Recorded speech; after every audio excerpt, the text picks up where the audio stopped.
Hey guys! Today I am going to be sharing with you successful tips and the process of getting accepted into the Disney College program.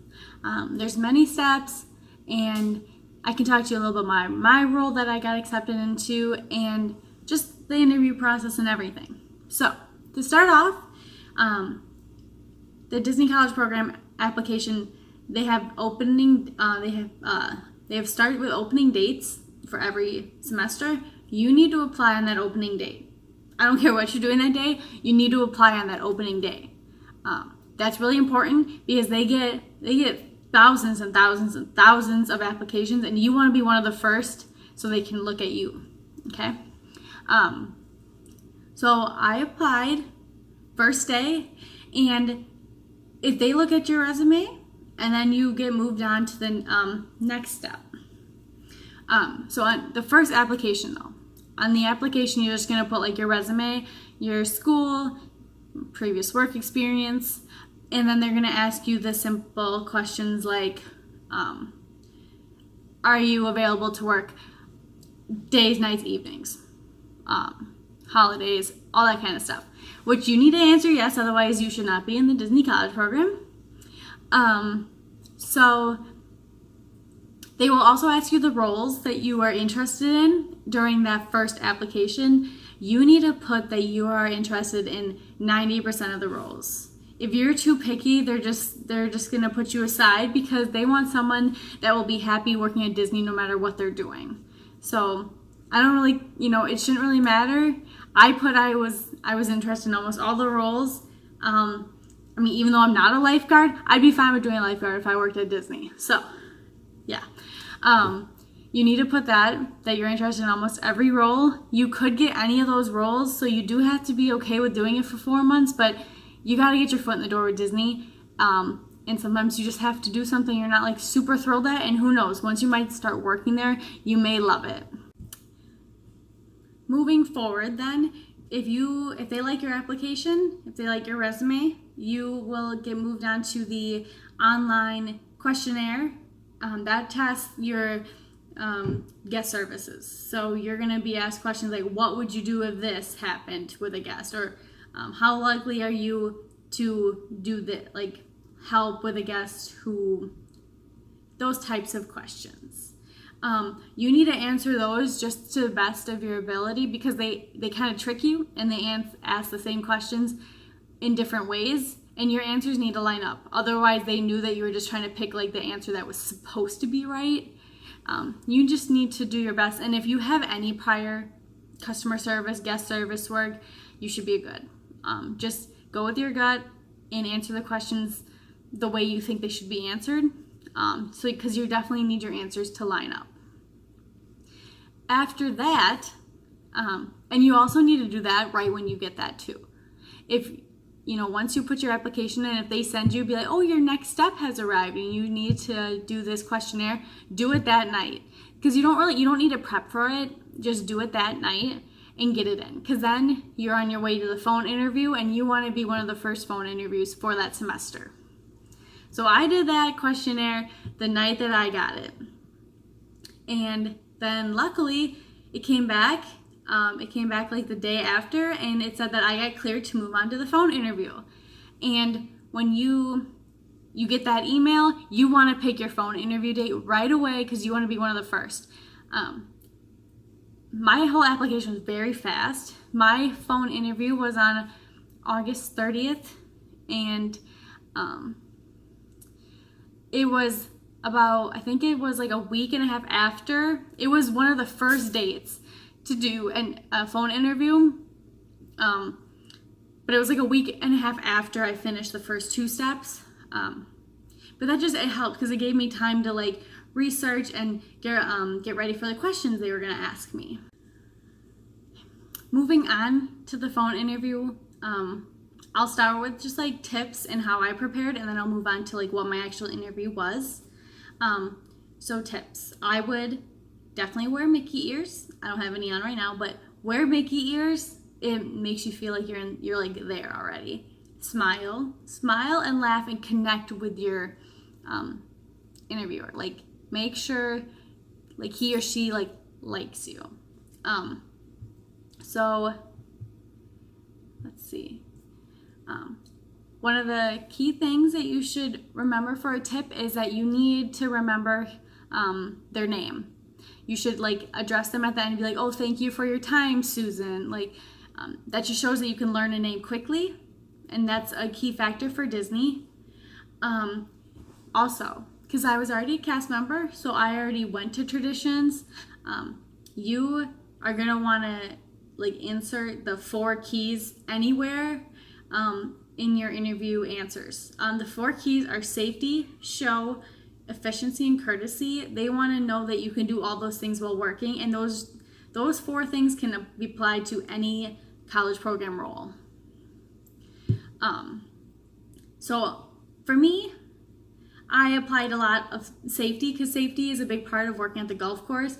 So when he asked me about like working at the golf course and my previous experience with Disney, I often said a lot how we like make sure everyone's always safe, how we always like, if it's pouring, it's been raining a lot, how we keep everyone inside for shelter, how I make sure that the parking area for all the carts is in order, so then we can see the kids going down to the boats, so we can see them so no one gets hit or anything. So another tip I want to say is that like you can prepare and look up all the questions in the world, watch a bunch of interviews, watch a bunch of like YouTube videos, but the questions that you're going to prepare for are most likely not going to be in your interview. They do ask generic questions like about your background, like what work you've done, but they threw a lot of questions at me that I did not prepare for. And I prepared for questions like, what are you looking forward to the most for working for the college program? What does Disney mean to you? What can you bring to the company? How can you handle an emergency? They did ask me the first one. They did ask me, what are you looking forward to the most for working for the college program? And my response was, I am looking forward to making magic for all the guests. I'm very excited to meet new people from all over the world. And most of all, I'm excited to start my career with Disney. I am eager to gain hospitality experience at the happiest place on earth. I am hoping to get a professional internship, and I know this is the place to start. So a key thing you do want to say is like, they're going to like it if you are thinking long-term that you want to stay with them. You're not really going to want to just say like, oh, I'm just looking, to have some fun for a semester and work at an attraction. Yeah, you need to like think professional and long-term, because they want to, they're going to put a bunch of time into you, and they want to know that you are going to like stay with them for a while. And I think that did help me get hired, is that I said that like, I moved down here without anything, like I moved down here, I wasn't accepted in a school yet. I had a job, but that's not what I wanted to be doing. I wanted to be at Disney. Like I just went out there and I just tried, and here I am. Everything worked out. Like they just want to know that it would help if you were thinking that you'd want to work for them forever. A key thing for interviewing is that you're going to want to look at the roles. I know I already said that you needed to say that you're interested in all the roles, but you need to look at your top 3, and you're going to want to talk about why you are fit for those top 3 roles. You're going to want to say like how your experiences match with that role, how your education matches with that role. For me, I really wanted convention guide, and funny thing about my interview is that I thought they would start out that way, but I think they saw my education, which is event management and hospitality masters. Like they saw that, and I think they already knew that, because they based the whole interview off the convention guide role without me even telling them until the end, because I was like, I kind of want to say it because I don't want to end up with a role, like I want to sell myself on this role. But he already like knew, because at the end I was like, oh, I really would love the convention guide role. Like I think like I would be perfect for it, and I told him why, and he said he already knew. But definitely have like reasons for that. For convention guide specifically, make sure you emphasize that you can handle large crowds, and that you can handle large or many questions coming at once. He did trick me a lot of times. He asked me like 3 different questions at once, and I was like, oh my gosh, overwhelmed. What was the first question? But you just have to step back and answer them, because that shows him that you can if you have like 4 guests coming at you, that you can answer each one of them in orderly fashion. Oh yeah, and one other thing is they did ask me about tattoos. It's just a part of the Disney look. Obviously, I know I have to cover them up because we're at Disney.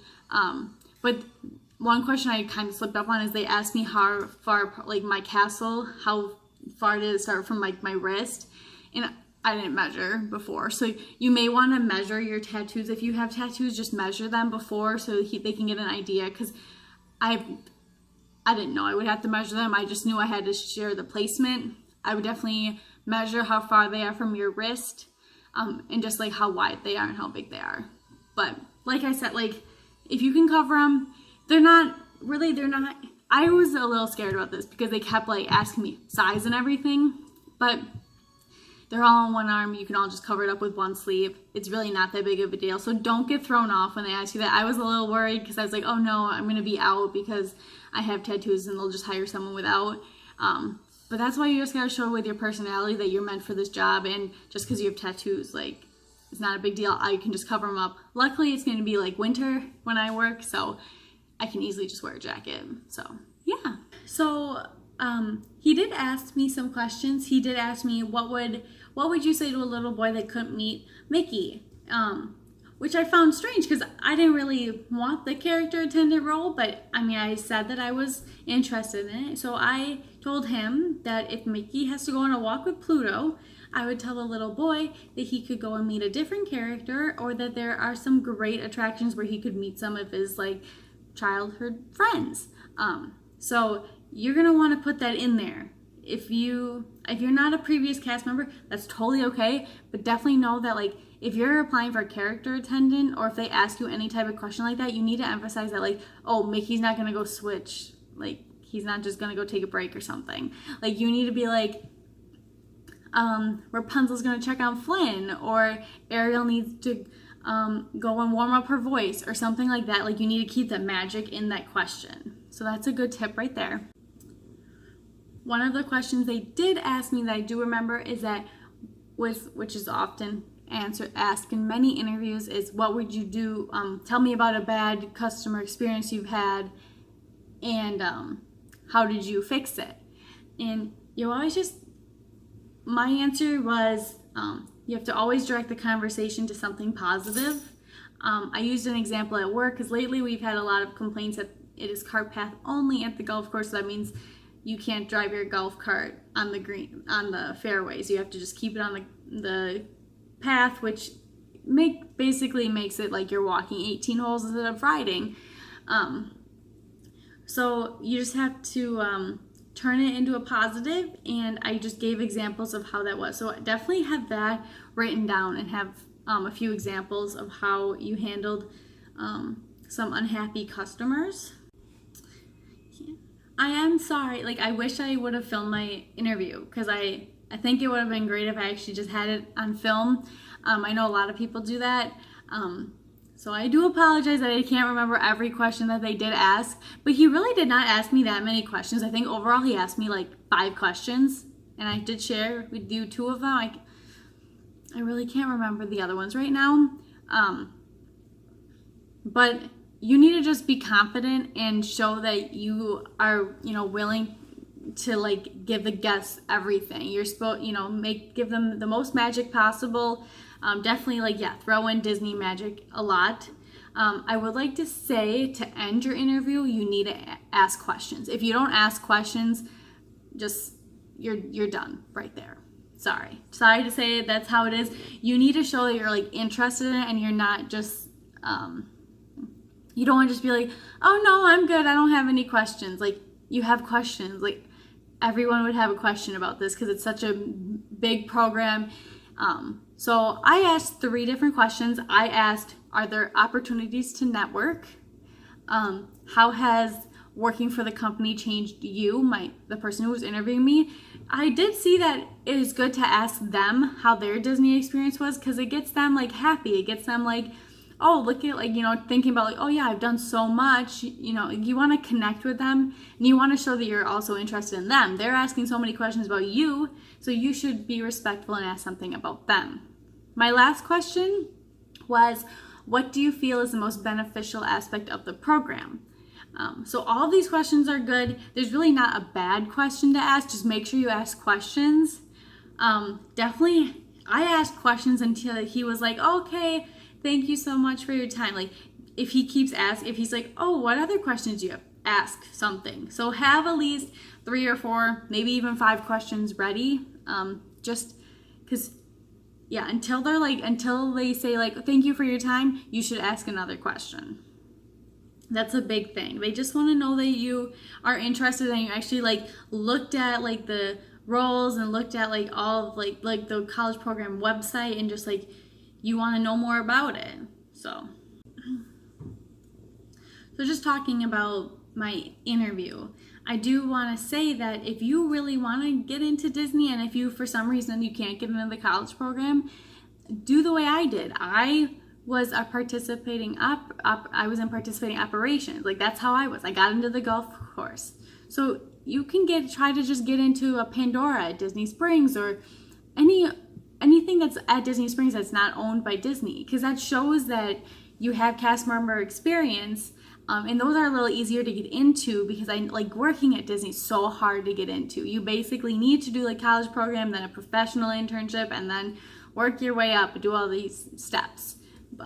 So I would definitely suggest that if you can't get in, I would try to, they're always usually hiring at like a Pandora, Columbia, UGG, anything down at Disney Springs. So I would try to work there for a little while and then try to apply for the college program again. I only worked at the golf course. I started in May and I applied and had my interview in August. So I wasn't working there that long. So it's not like you have to work at this other place for like a year, but you need to just get like a few months in and show that like you're ready and that you were trained to be a cast member and you're ready to like take the next step. Okay, so now it's after the interview and you feel like you did terrible, probably, just like I did. I was like, oh my gosh, I bombed it. I didn't do well. So now you're just going to be in that waiting period. It says for spring, it says that it could take until November to find out. Now that's a super long time. Definitely when you're like trying to plan out your life and you don't know if you're going to be doing something in like a month, if you don't know until November. So, luckily, I had my interview August 30th, and I got my job offer on September 11th, so that wasn't long at all, which is also the benefit of applying early and being the first people to get your application in and do all the steps. So it didn't take long for me, and I don't know if it would have taken shorter or longer. We had a holiday weekend in there. Hurricane Dorian came. So who knows? But I'm still very pleased that I already was told that I got accepted in because I just like to know things far in advance. But important thing is when you get your job offer, you have 2 days to say yes or no. 2 days. If you don't respond, that means that you won't be in the program. That means that apparently you were not interested. So you need to respond in 2 days. And then you have 7 days to get your fees in and fill out additional forms. So it's very quick. You need to make sure you're always checking your email and your Disney dashboard because, you could have gotten in and that's like such a big accomplishment. But if you didn't check it in 2 days, there went your opportunity that could start your life.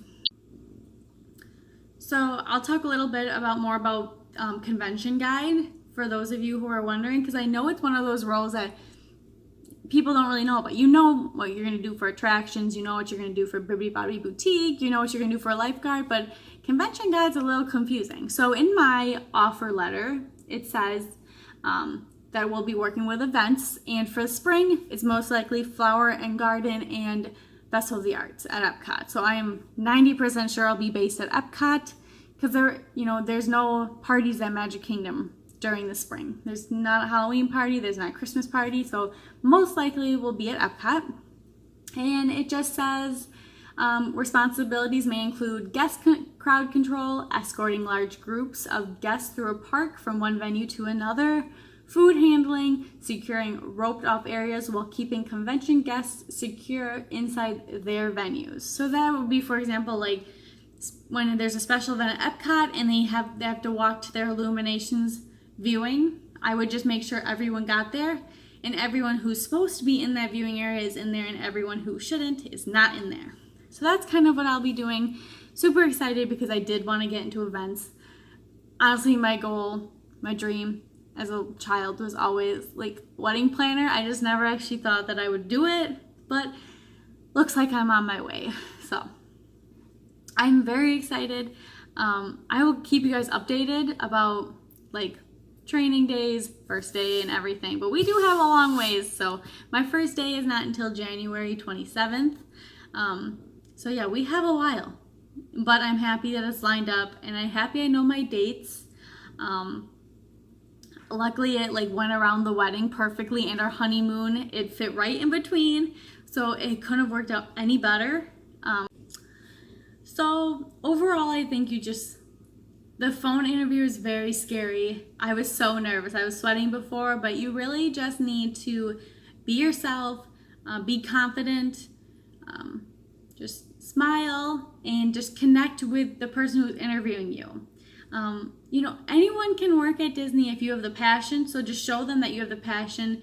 There's really like not a right or wrong answer to some of the questions. I mean, obviously, yeah, there is a wrong answer. Like, you don't say that if a guest was upset, you don't say like something that you would never do. Like, there's right and wrong answers, but just speak what you think is right and be confident behind it, and that will most likely get you far. Just breathe, talk slow. You guys can do it. So if you are applying shortly and you're watching this, good luck. Or if you already got accepted to the convention guide role, yay, maybe I'll see you there. But yeah, best of luck to everyone, and I hope this video was helpful.